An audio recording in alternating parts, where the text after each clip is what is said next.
Hey there, everyone. Hello, hi, welcome. Jake here, and I'm so happy to have you with me today. If this is your first time listening, welcome aboard.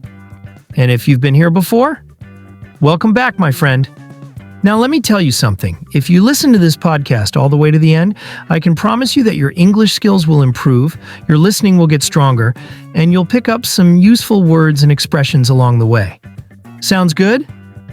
All right then, let's not waste any time. Let's dive right in. Today we're talking about something super fun. Funny misunderstandings in English.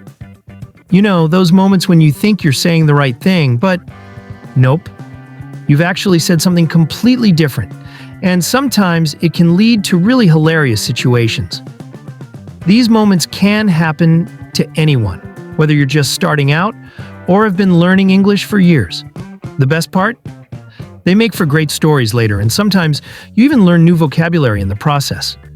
Let me share a story with you. This happened to my friend Emily.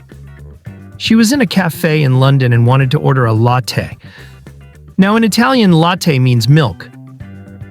So instead of getting a nice coffee with milk, she got just a glass of milk.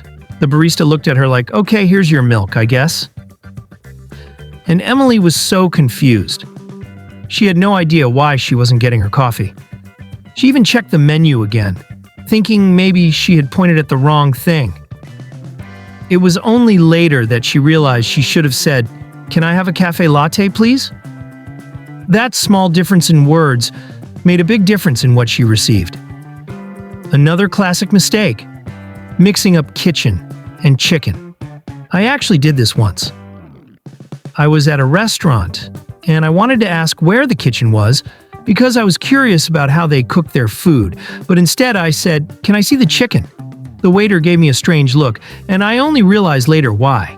He probably thought I wanted to personally meet the chicken before eating it. Awkward. Imagine being in a restaurant, and instead of asking about how food is prepared, you accidentally ask to be introduced to a live chicken. The mental image of that situation still makes me laugh to this day. To make matters worse, I kept repeating myself because I thought he didn't understand my question. Eventually, he just nodded and walked away.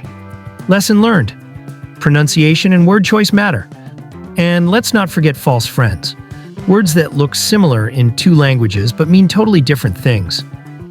One of my Spanish-speaking friends once told me he was embarrassed in English, but he actually meant to say he was pregnant in Spanish, because in Spanish, embarazada means pregnant. Imagine his shock when he realized what he had just said. He was telling a whole group of people about how he felt after making a mistake, and suddenly, everyone's faces changed. People started laughing, and someone kindly corrected him. He laughed it off too, but you could tell he was surprised by how one small word mix-up could change the meaning so much. This happens a lot with words that sound similar in different languages. If you speak another language, you've probably encountered this yourself. Always double-check meanings before using a word that seems familiar. It might not mean what you think it does. So, what can we learn from all these funny misunderstandings? Well, first, don't be afraid to make mistakes. Seriously, everyone messes up sometimes, and that's totally okay. Mistakes are actually one of the best ways to learn because they make you remember words and situations better. Second, context is everything. If you don't understand something, take a second to think. Does this make sense?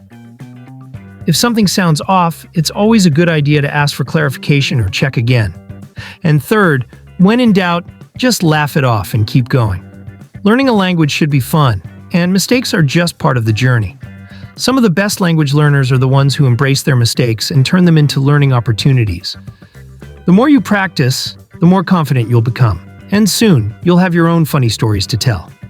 Now let me ask you, have you ever had a funny misunderstanding while speaking English? Maybe you used the wrong word or misunderstood something in a hilarious way? I'd love to hear your stories, so share them in the comments. Also, if you enjoyed this episode, check out the description box below. I've got a playlist with more fun and useful English learning podcasts for you. Keep listening, keep learning.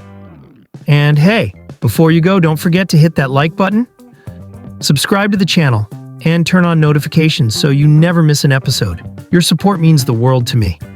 Thanks for hanging out with me today. See you in the next episode. Bye for now.